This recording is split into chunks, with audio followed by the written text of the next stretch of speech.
자, 봅니다. 이 수열의 귀납적 정의라고 하는 것을 설명하기 전에 우리 중학교 동생들한테 얘야, 원이 뭐야? 그러면 이렇게 그림을 그려서 동그라미야 라고 이야기를 할 겁니다. 그죠? 동그라미라고 이야기를 하는데 고등학교 1학년 정도 되는 동생한테 얘야, 일로 와봐. 자, 원이 뭐야? 라고 딱 얘기를 하면 좌표 평면에서 한 정점으로부터 같은 거리에 있는 점들의 집합이야. 라고 얘기하는 동생은 공부 잘하는 동생입니다. 그죠? 자, 무슨 말을 하고 싶은 것이냐면 중학교 때는 이 빨간 녀석은 그냥 동그라미 원이야. 근데 고등과정에서 원의 방정식이라고 하는 식으로 표현할 수 있다는 얘기죠. 예를 들어서 x-a의 제곱 더하기 y-b의 제곱은 r제곱이야 라고 딱 이야기를 하면 고등학교 원의 방정식을 공부한 친구는 이 녀석이요. 중심의 좌표는 a, b고요. 반지름은 r인 원을 이야기하는 것입니다. 라고 이야기를 할 겁니다. 그리지 않아도. 그래서 A, B가 되는 것이고 이 반지름이 R이구나 라는 이 그림을 이 식만 봐도 알 수 있다는 얘기예요. 자, 그렇다면 선생님이 지금 무슨 이야기를 하고 싶은 것이냐면 수열이라고 하는 것의 귀납적 정의라고 하는 것은 도대체 뭐냐면 두 항 AN과 AN 플러스 1 사이의 관계식으로 정의하는 것을 수열의 귀납적 정의라고 얘기를 하는 것입니다. 다시 깔끔하게 정리를 하면 수열에서 항과 항 사이의 관계를 식으로 표현한 겁니다. 식으로 표현을 한 거예요. 예를 들어서 A의 N 플러스 1 빼기 AN이 예를 들어서 2예요. 그래?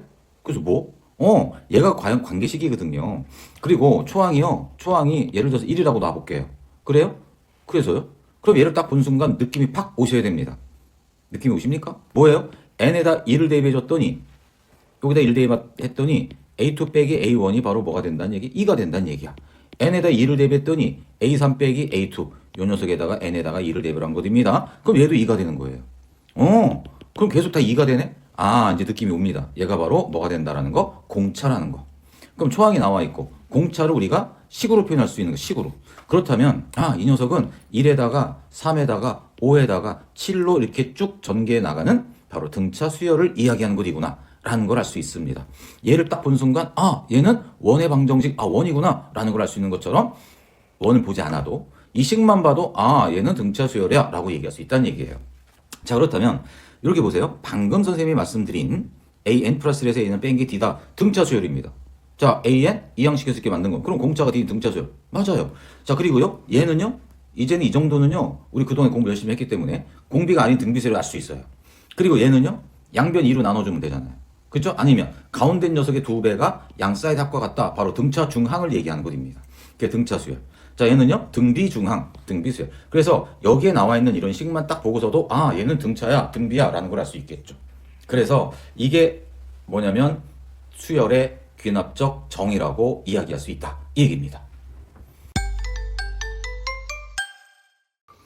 네, 수열 AN이 다음과 같이 정의가 되어 있다고 했습니다. 그럼 이 수열의 7번째 항을 구해라. 뭐 7번째 항을 구하든 10번째 항을 구하든 우리는 일반항을 구하면 7번째 항을 구할 수가 있겠죠. 그렇다면 초항이 3이라고 나와 있고요. n 플러스 1번째와 n번째 항의 관계식이 이렇게 나와 있습니다. 그렇다면 여러분들 A의 n 플러스 1 빼기 AN은 바로 뭐가 된다는 얘기죠? 2라고 하는 일정한 값을 갖고 있다. 결국은 두 번째에서 첫 번째를 뺐을 때나 n에다 2를 대입하면 세 번째 항에서 두 번째 항을 뺐을 때나 항상 일정하게 2라는 값을 갖는다. 바로 공차가 2인 등차 수열을 이야기하는 것이 되겠습니다. 그래서 초항 플러스 일반항은 n-1d다라고 하는 등차 수열의 일반항 구하는 공식에 적용을 시킨다면 초항은 3이라고 나와 있고요. D는 바로 2라고 나와 있죠. 그렇다면 주어진 준식은 뭐가 되겠습니까? 자, 3 더하기 n-1 D가 된다. 그래서 2n 플러스 1이 된다라고 하는 일반항을 구할 수 있다 이겁니다. 그렇다면 지금 7번째 항을 구하라고 했으므로 2 곱하기 7 더하기 1이다. 그래서 정답은 15가 된다라고 하는 비교적 간단한 문제가 되겠습니다.